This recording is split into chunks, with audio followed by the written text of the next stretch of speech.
Okay, shall we? I think we should begin. Good morning, good afternoon, good evening, wherever you are, and welcome to this briefing on the Relating Cryosphere Science to Global Policy Forums. My name is Julie Brigham-Grette. I'm the past chair of Global Environmental Change, and I'm speaking to you today on behalf of Michelle Copps, who's got a little bit weak internet today. She would otherwise be voicing a welcome to you. And I also want to welcome Joanna Carey, also from the Cryosphere Executive Committee, who is hosting this webinar today. A little bit of housekeeping, just a reminder to please stay muted if you're not, and we will allow for questions in the Q&A period after the presentation. And you can do that either by raising your hand or by putting a question into the chat. Okay, so with that, I would like to introduce our first speaker today, Pam Pearson, who is the Executive Director of the Initiative on Cryosphere and Climate. Take it away, Pam. Thank you so much, Julie. And I'd really like to thank everyone for joining this webinar today. We've got some really interesting speakers and some interesting things to discuss. This is your webinar, and so we hope to leave a fair amount of time for Q&A at the end. ICCI, just to sort of give a bit of a background on us, if you haven't heard of us, I founded it in 2010, actually after speaking to a number of cryosphere scientists who really were struck at the lack of knowledge in climate forums about how quickly things were happening in the cryosphere. And so our work is to sort of bring together these science and policy worlds in a variety of forums. For the webinar, then, I'm just going to give a brief overview of global climate policy making, especially for those of you who haven't been that engaged in the past. And then we'll toss it to Morgan and to Julie to talk a little bit, almost in practice, about how we talk about cryosphere science to policymakers, and then finish with a bit of a discussion about COP27, what happened there, and the role of scientists going forward. So in terms of climate policy forums, really, this is something I've seen evolve quite a bit over the past 10 to 15 years. I'm an ex-foreign service officer. I was actually involved in the Kyoto climate talks in the 1990s. And cryosphere, and especially the Arctic, I would say, was initially seen as sort of the canary in the coal mine. And what began happening, especially with AR5, and then especially with the SR 1.5 and SROC. So these are key international IPCC reports. The fifth assessment came out in 2013. These come out every 6 to 7 years normally, and they summarize all science related to climate change. Occasionally, there are special reports. So the SROC is the special report on oceans and cryosphere in a changing climate is the official name. I hope I didn't jumble that. The special report on 1.5 degrees came out a year beforehand and just looked at the difference that 1.5 degrees would make. So please put in the chat if I'm throwing too many acronyms at you. It's a real alphabet soup. But regardless, as these findings of not just the cryosphere and the Arctic in particular, again, being an indicator of climate change, it became more and more clear that it was starting in some ways to drive climate change, or at least that the impacts from a changing cryosphere were really beginning to have a key impact on the global climate system, without the policy world really being aware of how quickly things were happening, and also about the irreversibility of a lot of these impacts, that they're slow to move, but once they start moving, to stop or slow them is really, really difficult. Most policymakers, I would say, still associate cryosphere just with polar and mountain impacts. In other words, it's almost seen as a niche issue that is only relevant to those who are living or working in the Arctic or Antarctica or high mountain regions. But the science in the meantime has really shifted to the threat not only within these regions, but from these regions on global systems, again, that are irreversible and permanent on any human timescale. And that's sort of the message that we're trying to make more clear to the policy world. There are a lot of science to policy forums. We're going to be focusing a lot today on the Framework Convention on Climate Change, the UNFCCC, and its Paris Agreement that was signed in 2015. The IPCC is really an amalgam of WMO, the World Meteorological Organization, and UNEP, the UN Environment Program, also known as UN Environment. The Arctic Council, the Antarctic Treaty System, and a variety of mountain partnerships. There's sort of a broad global one that is housed by FAO in Rome, the Food and Agriculture Organization. But at the same time, there actually are mountain partnerships for pretty much every mountain region. So, there's an Alpine, there is ICCIMO that is very, very active in the Himalayan region, 8 countries there. You have the Andean countries that have a partnership. So these are sort of both regional and global. And then the key meetings are the COPs. These are Conference of Parties. COP is actually a general term for actually any agreement that has parties. But mostly when people talk about COPs, they tend to mean the Framework Convention meetings, although there was, of course, recently a biodiversity COP taking place in Montreal. And then SB meetings are subsidiary bodies. In many ways, those are more of interest, I would say, to the scientific community than the COPs themselves, because they take place about 6 months later, usually in May, June. They're smaller, they're working groups. We can talk about those a little bit later if you like, but if you're interested in getting involved in these forums, I usually tell people to go to these SB meetings first before you go to a COP, because the COPs are just crazy. And then there are going to be things that are going to come up as well in terms of appropriate meetings. It can be G7, it can be G20. The UN General Assembly opens every year in September. It's become almost the norm that there's a climate week. So these kinds of scientific messages can be raised in all sorts of forums. And I've listed there some of the key publications. SCARS, the Scientific Committee on Antarctic Research. It's associated with the Antarctic Treaty Mechanism, but independent and separate. And there are also reports by various bodies of the Arctic Council. The State of the Cryosphere report that you saw in this initial slide about ICCI is meant to bring in all of the above, as well as recent research. Given that cryosphere science is changing so quickly, we felt it important to do a summary every year between 2020 and 2030. And so 2022 was the second, in this case, in that order. And the people who participate in these kinds of forums are not just negotiators and high-level government actors, but observers, which are civil society and to some degree the general public. So we're trying to do outreach sort of to all of the above. So this is, again, from the cover of the State of the Cryosphere 2022. There will be a 2023, and again, going forward. And this is reviewed by cryosphere scientists, to make sure that we're getting the science right. So I'm going to turn it over now to Morgan to talk about what some of those key messages are and where we need to be perhaps looking as scientists just to get different examples as how to talk about the science. Yeah, thank you so much, Pam. Yep, so I, and then followed by Julie, are going to try to give you an idea of how we at ICCI see that various aspects of your research can be highlighted and translated so that policymakers not only hear them, but they also appreciate the significance and can act on them, we hope. So on the right, you'll see the 5 key cryosphere dynamics that ICCI focuses on: polar ice sheets and sea level rise, mountain glaciers and snow, Arctic sea ice, polar ocean acidification, and permafrost. And we'll run through each of those, Julie and I. But briefly, I want to highlight just 2 of the key messages that are listed on the left, which cut across all these dynamics, because I think they provide some useful background to what we're talking about. The first is that second one, raising knowledge and, can we return to the previous slide? Thank you. Raising knowledge and awareness of the difference between 1.5 and 2 degrees Celsius.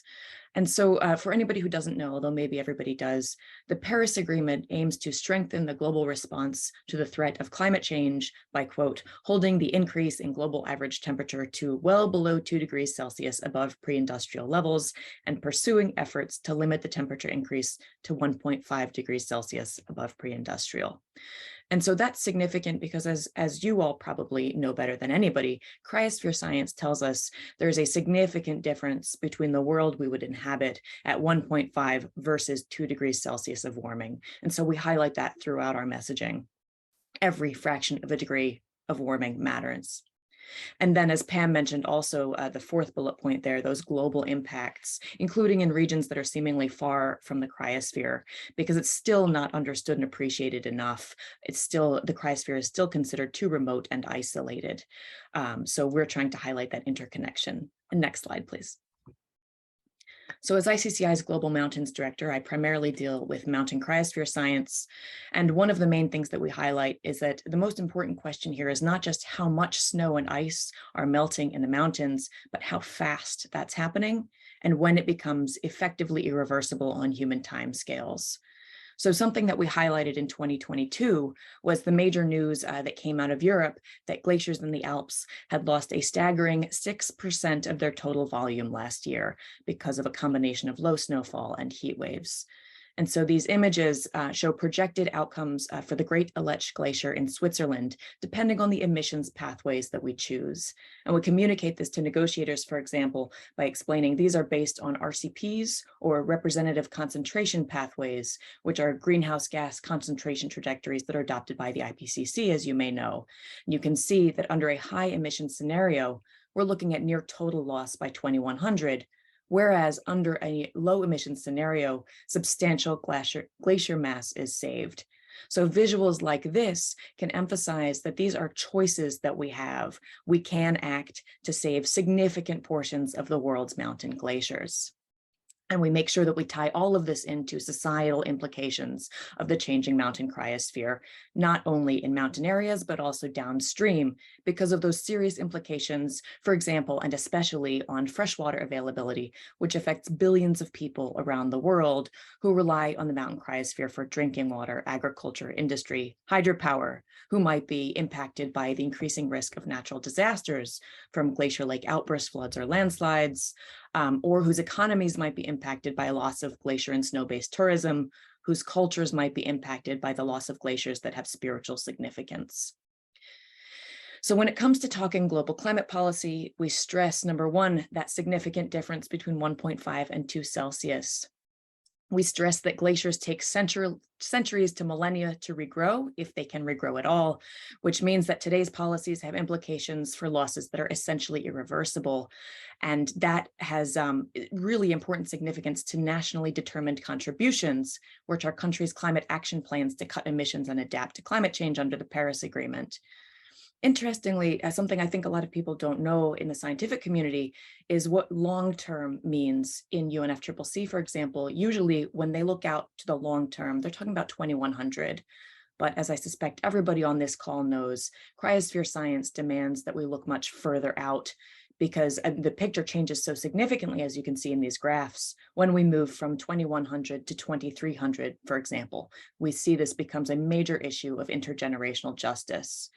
And we also relate this not just to mitigation, but to adaptation, because we can't possibly plan for adaptation without understanding the nature of changes to come from the cryosphere, and also because we risk exceeding what are called the limits to adaptation, meaning these changes will be too severe to adapt to and we will incur loss and damage.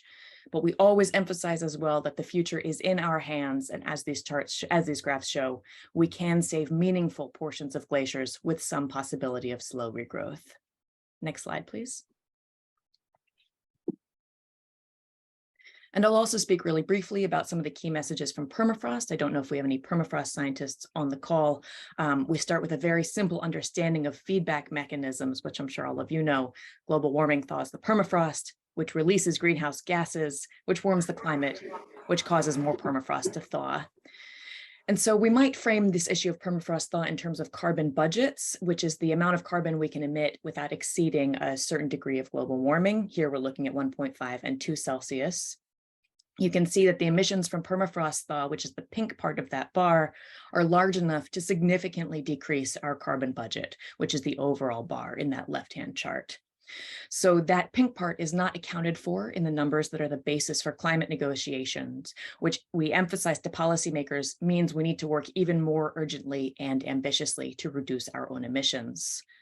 And as you can see sort of in the middle bottom there, we find it's effective to frame this relative to different countries' emissions, that by 2100 at 1.5 Celsius of warming, permafrost alone will emit roughly as much as India does today, and so on. You can see there, basically, we can think of permafrost as its own country when it comes to the global carbon budget. And then on the right-hand side, we also emphasize to policymakers that permafrost is a slow but inevitable emitter, that today's actions will trigger effects that will last for centuries after initial thaw. So we're committing many future generations to having to combat the emissions that we triggered, which we can frame as an issue of legacy or intergenerational justice. But of course, as always, we emphasize the future is in our hands, and we can prevent the severest impacts of permafrost loss by reducing fossil fuel emissions today, in line with the 1.5 degree goal of the Paris Agreement. All right, Julie, I'll let you take it from here. Okay, thank you. One of the other CO2 problems, of course, for global warming is, of course, ocean acidification. So we remind policymakers that it's not just about reducing temperature, but also the CO2 in the atmosphere and its interactions with the world oceans in terms of increasing ocean acidification. And from the new observations that are being published these days, we know that from observation that the ocean acidification is actually happening faster than people had previously forecast. And a lot of this depends on the rate of sea ice loss. And so what we're seeing is that this ocean acidification, of course, is happening at the high latitudes because of the capacity of the oceans, colder oceans, to absorb more CO2. And so the implications are quite serious for ecosystem stability in the high latitudes moving forward. And as many of you know from our natural experiments from the Pliocene-Eocene thermal maximum, the PETM, it took tens of thousands of years to recover from ocean acidification. And of course, what we're doing to the planet today is 10 times faster than what happened during the PETM. So these types of analyses help policymakers understand that ocean acidification is actually going to take a long time to recover. So this is really important for them to see the implications on a broader scale. Next one, please. And of course, as I mentioned, the Arctic sea ice is also an important bellwether of what's happening in the cryosphere. And at the last COP, a very significant event was held in which one of the display cases was kind of knocked over about sea ice, indicating that we're really at a tipping point with sea ice, in that even if we do everything we can, we really can't save sea ice. We're going to start to have ice-free summers in the Arctic Ocean in the coming decades. And it's directly almost a linear response to decreasing sea ice and increasing CO2. So we don't want to cross any more tipping points. And it's really important for policymakers to understand that with due diligence in decreasing CO2, Arctic sea ice may in fact be something we could bring back. It's not something that would take a long time to do, but it is inevitable that we're going to lose sea ice, and we need to minimize that loss in the coming decades. Next one. And of course, if we're melting sea ice, we have also major implications for our glaciers. And I'm really speaking to the choir here and talking with this particular group. But we all understand that, and policymakers need to understand, it's not just how much, but how fast these various changes in loss of sea ice will have implications for rising sea level. We all know that about 14,000 years ago, some portions of the large ice sheets at that time collapsed at a rate that sea level rose 16 to 25 meters in 400, 500 years. So what is to say that these present ice sheets that we have on our planet, the remaining ice sheets, could not perhaps operate in similar ways. So we need to use the paleo data, the past, to think about long-term changes and sea level rise. And as Morgan suggested, we really need to lengthen out what is long-term. We really need to think beyond 2100 when, Greta Thunberg turns 96 years old. We're within one person's lifetime at that what we do today has long-term implications for the magnitude of sea level rise going out long into the future, as you can see from this this article in the lower left, where you can see the implications going out to 2300 and 2400 with the loss of our major ice sheets. So next one, please. So one of the things that we've learned in talking with policymakers is if you talk about their backyard, it matters more. And so for the last COP, it was really important to talk about the Nile Delta and make it personal with governments about what it means in their backyard as sea level rises. And so if we take those projections out into the future, we can show an area like the Nile Delta, what it looks like with just a 1 meter rise of sea level. You see Alexandria completely surrounded. Next slide, please. Here we go up to 3 meters, maybe going out to the mid 2100s with sea level rise, maybe 3 meters of sea level rise, and how much of the delta is lost there. Next one. And here we are at 6 meters, somewhere beyond 2200 at current rates if we do not change our pathway. And if we go even to the next one, which is 10 meters, well beyond, and again, that was well within the diagram I just showed you from DeCanto and Pollard, but beyond 2300, we could be looking at massive sea level rise of almost 10 meters. So we start to see the implications for the loss of agricultural lands, not to mention our cities and towns in cities throughout the world. Next one. And of course, it's all of you in the cryosphere who are providing the information on what's happening with our ice sheets. And here again, the 22 report highlighted this yet another study showing that the Wilkes Basin is also vulnerable to collapse, and that these areas that are also around Antarctica that are below sea level are much more vulnerable to a rapid response in these ice sheets. So this helps policymakers to really understand the implications. These ice sheets are not just off at some faraway place, but have implications for our coastlines around the world. Next one, please.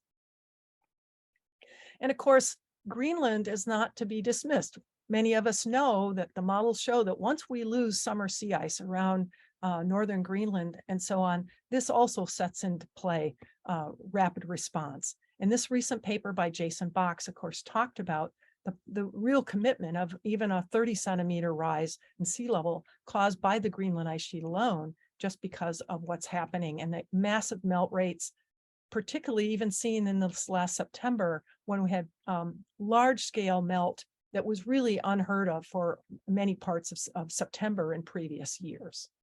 Next slide. So this is an image that came from a previous document that is still really, really valuable in understanding why we have to keep the planet and use the 1.5 degree limit as a guardrail for the future.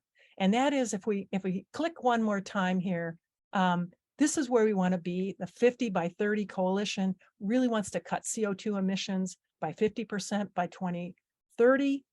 This is important for, if we get to the next click, to getting ourselves to a net zero around mid-century. And it, of course, may require some level of carbon dioxide removal. We can't even wait till 2060 to start doing that, but we need to get ourselves down to zero emissions as rapidly as possible. There isn't any room for overshoot. We cannot allow overshoot. And this is an important message for policymakers to hear, that this urgency is real. Next one. Okay, so this is also to say, we use this diagram to show that, in fact, look, we can do this. We have the power in our hands to make a change. So they are feasible. So if we just click the green check marks as we come through, we have the physical basis, we have the environmental feasibility, the technological feasibility now economic feasibility is there, and the rest of this is really about us, our choices that we make. And this is important for policymakers to see, to empower them to see that, yes, they can make a change and use this science. And so from here, I want to turn it back over to Pam to talk more about what happened at the COP. Okay. Thanks so much. So we're going to do a bit of a deep dive into COP27. Again, there are other forums that are also important, but this is what we're going to focus on here.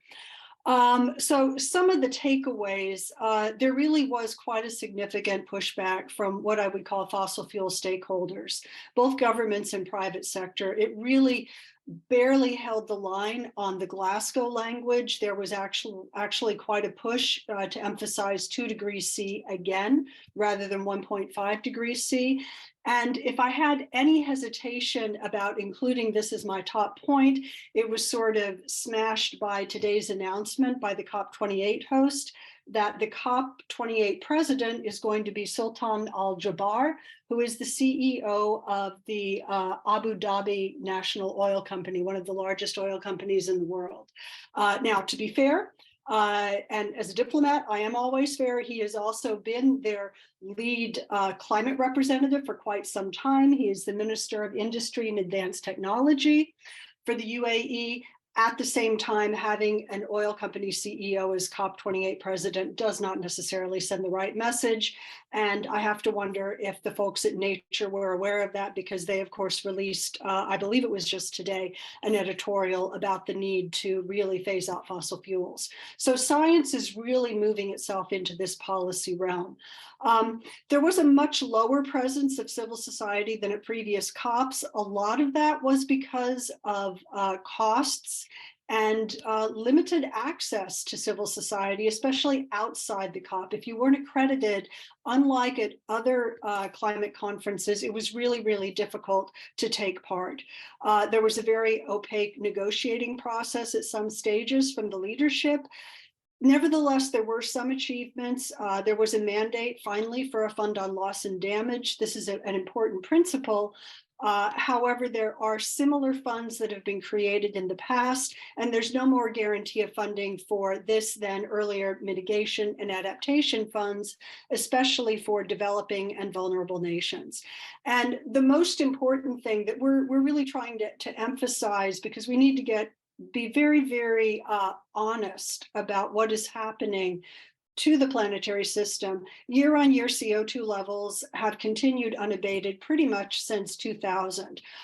We're still rising by about 2.5 ppm every year, year-on-year, and ultimately that's really going to be the only number that matters, not pledges.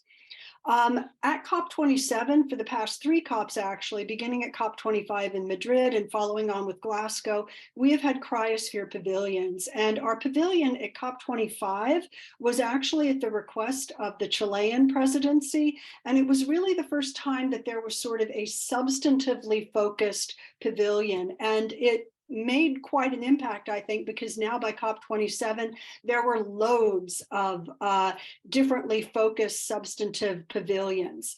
Ours,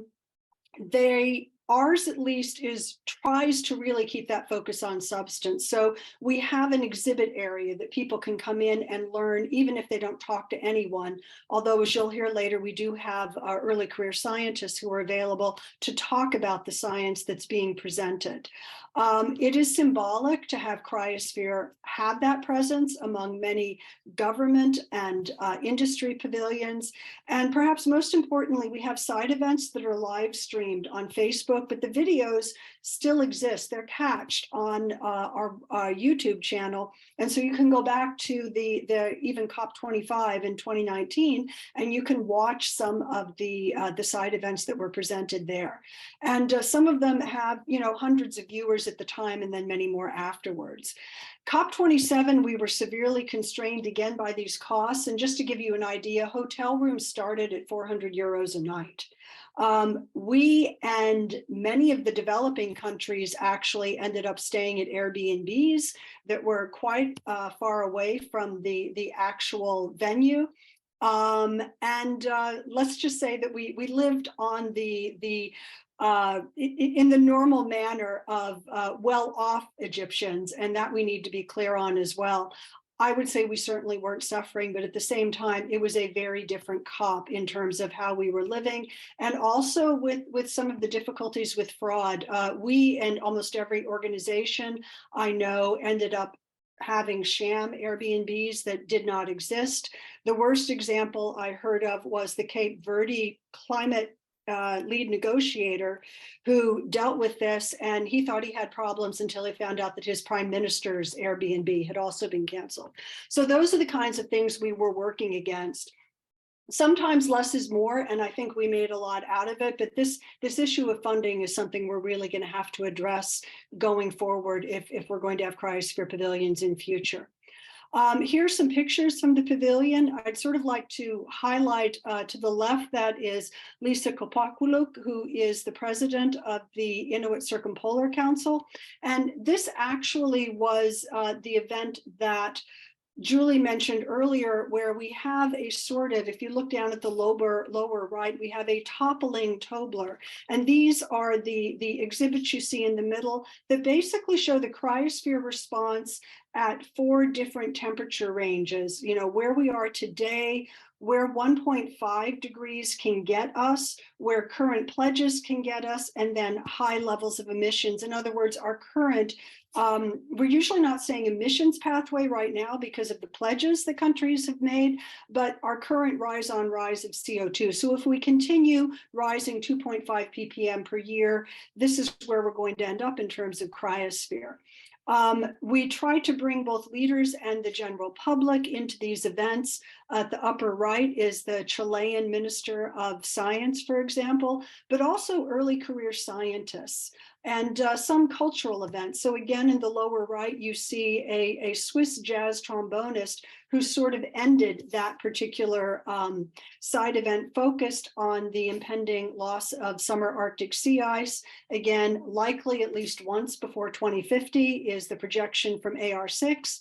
And he had just given a full side event that was his playing, and then an Egyptian artist actually making a piece of art while he played. And it was, you know, it worked. It was unusually moving. I was a bit skeptical, but I was really glad that we did a side event like that, even though cleaning up the paint afterwards was a bit of an issue. So I really want to welcome now Mira Khadka, who was one of our 8 early career scientists during week 2 at the COP, to talk about her experience coming as an early career researcher, being dropped right into a COP, and what that was like, what the Cryosphere Pavilion was like. And Mira, please take it away. Thank you, Pam.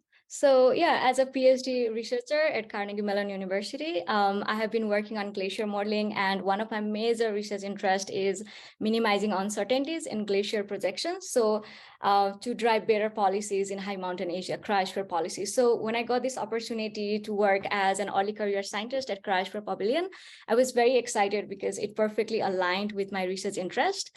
Yeah, so moving forward with the events at Cryosphere Pavilion, so our day mostly started moderating the session and talking to speakers, and there were so many professionals coming to Cryosphere Pavilion, and they were from so many different backgrounds, right? So there were parliament members, and there were delegates, and there were people from finance background, IT, psychology. So there were people coming from so many different backgrounds, and interacting with them and trying to make them aware about cryosphere issues was one of the best things that happened at Cryosphere Pavilion, especially for me. And then, yeah, we also had this amazing opportunity to present our research at Cryosphere Pavilion, and getting feedback from cryosphere experts was one of the most productive and insightful things at Cryosphere Pavilion. And apart from all this, I'm so grateful to Pam and Morgan that they trusted me to get involved in the negotiation process. So I was a volunteer during the second week of the conference, and we were trying to convince countries to join our high-level, the ministerial level coalition, which is AMI, Ambition on Melting Ice. And I think Pam will talk more about it later in other slides.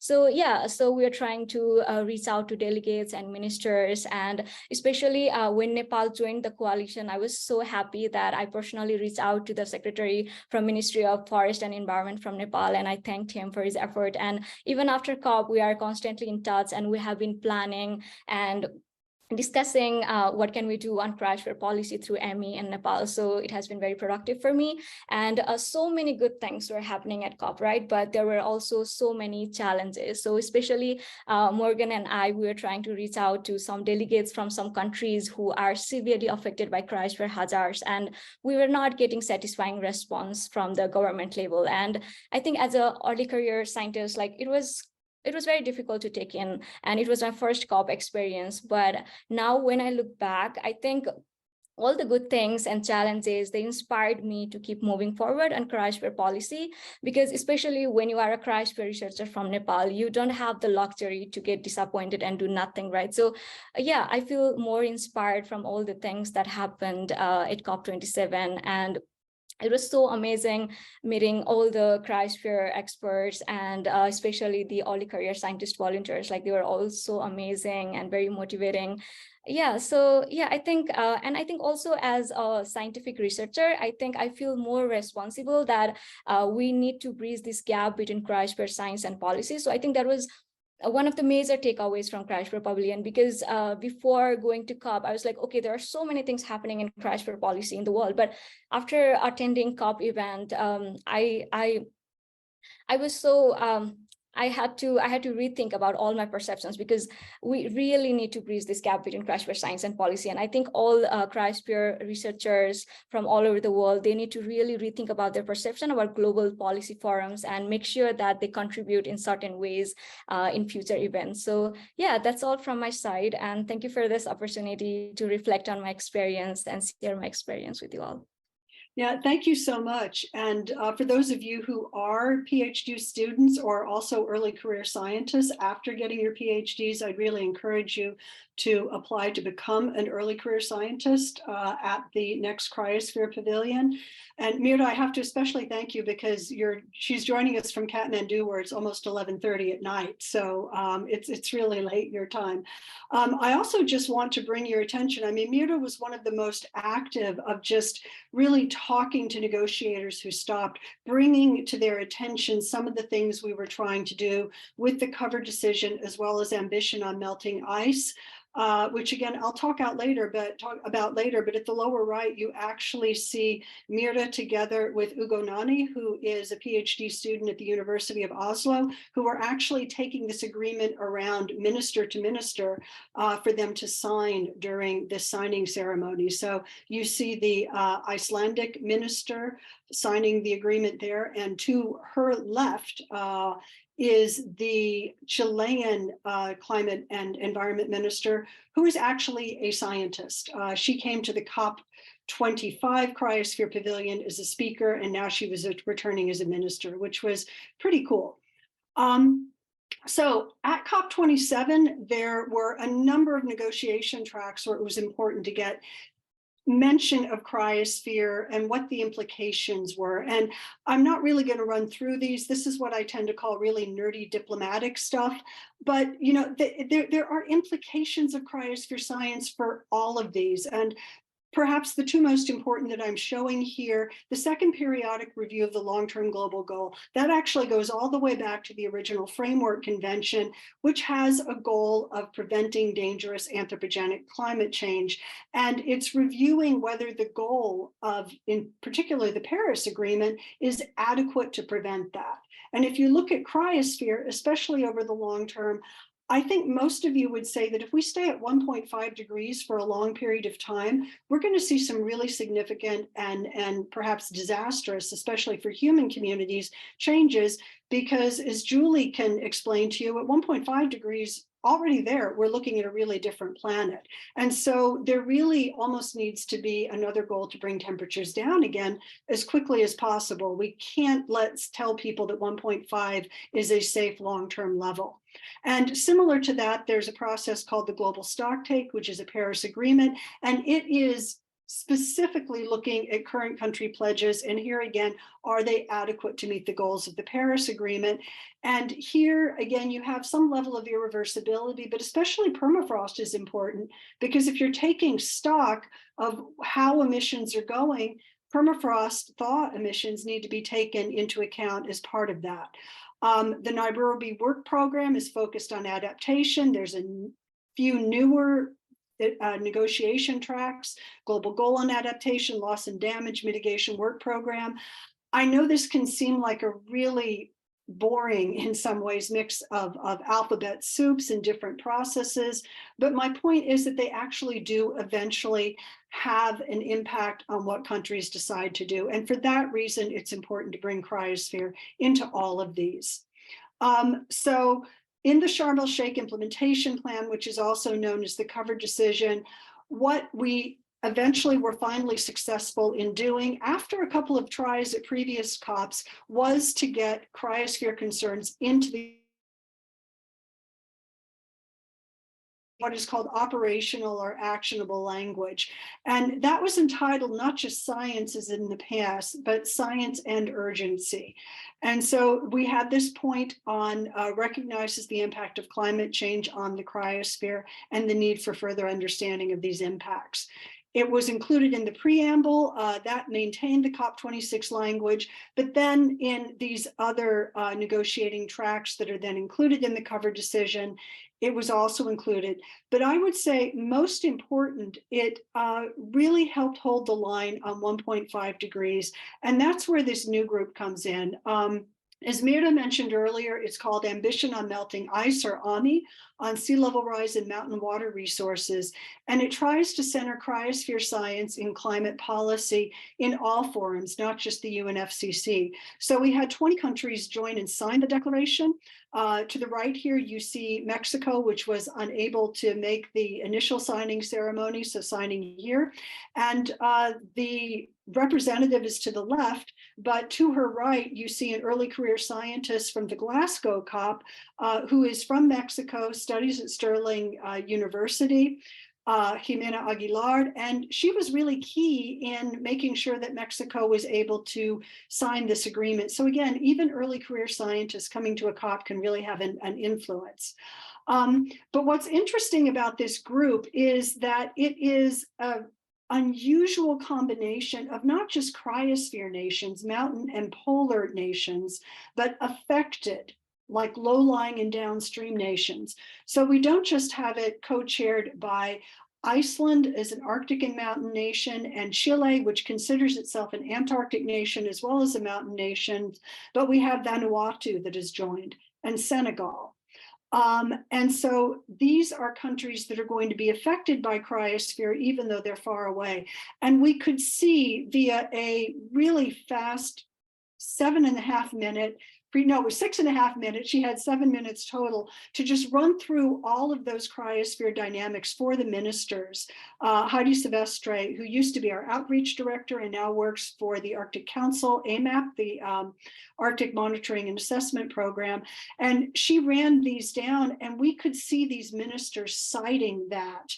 Not only in their statements after the signing ceremony, but in the negotiations afterwards, where there was a tremendous amount of pushback and acrimony about just referring primarily to 2 degrees, or are we going to keep the Glasgow language focused on 1.5 degrees C?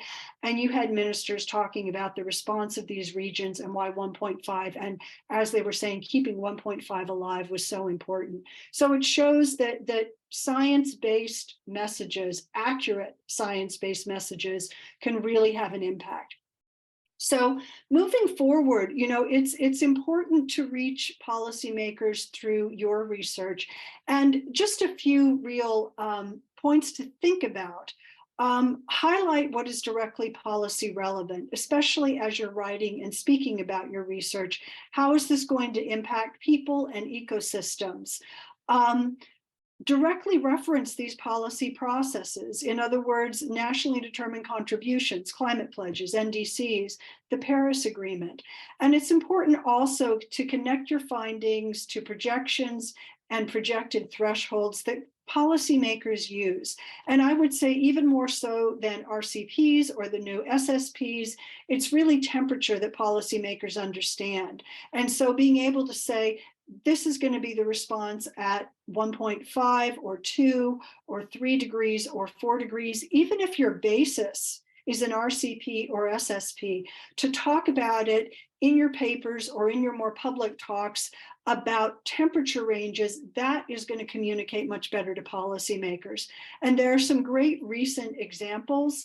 The DeCanto et al. Paper from 2021 on thresholds, primarily in West Antarctica, but really throughout the continents, Stokes et al. And then a paper that just came out a week ago today, Rounce et al. On glaciers, which is a real blockbuster of a paper because it really looks at the regional and also almost down to the level of individual glacier response at different temperature levels. And when we summarize this paper, it's really the first time that in our, we call them cryosphere capsules, they come out once a week.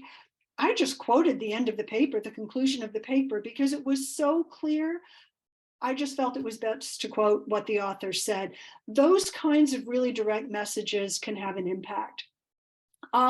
So in terms of your own outreach, again, obviously talk about the methods to humanize the research and also to make it clear that, you're not making this up, that this is really based in very robust science.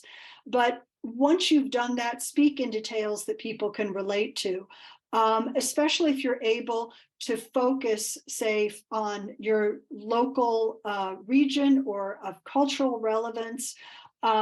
One of the wonderful things that an ice sheets and sea level rise expert, Anders Levermann at Potsdam, did a few years ago was to look at UN protected sites, cultural sites, and how many of them would be lost at different temperature levels and different levels of sea level rise. Those kinds of things can have an impact.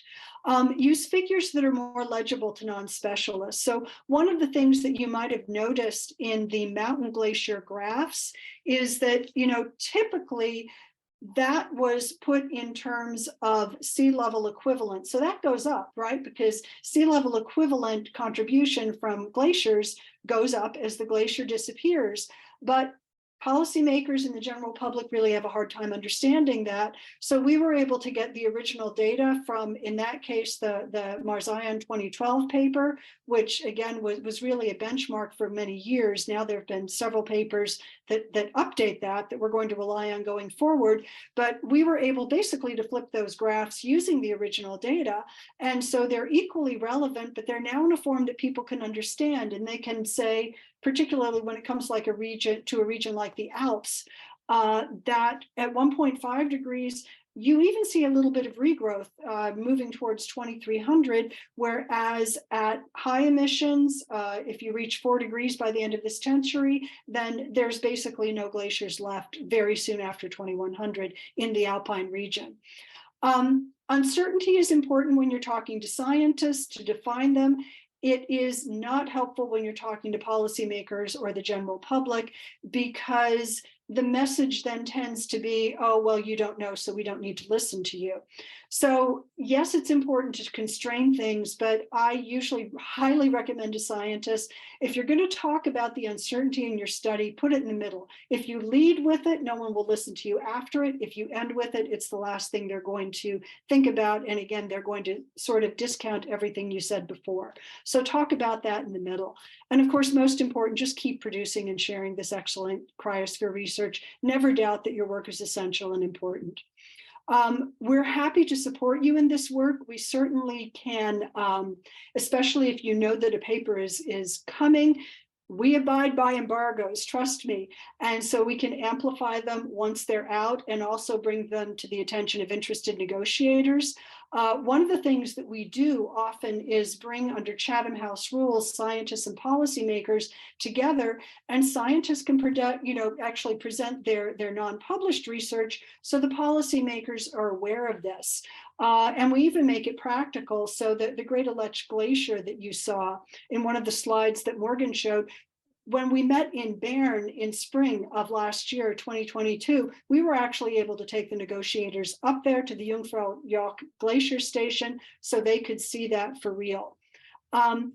So please be in touch. Feel free to sign up to our newsletter to hear about opportunities and also the latest research in areas where you might not be studying them, but so you're aware of them so that things are not quite so stovepiped. We primarily focused on those 5 dynamics and ones with global impacts, but feel free to let us know if you think we should highlight something in a capsule that we haven't, because these are mostly designed for the policy world, although we know they're used a lot by scientists, by students, and so on as well.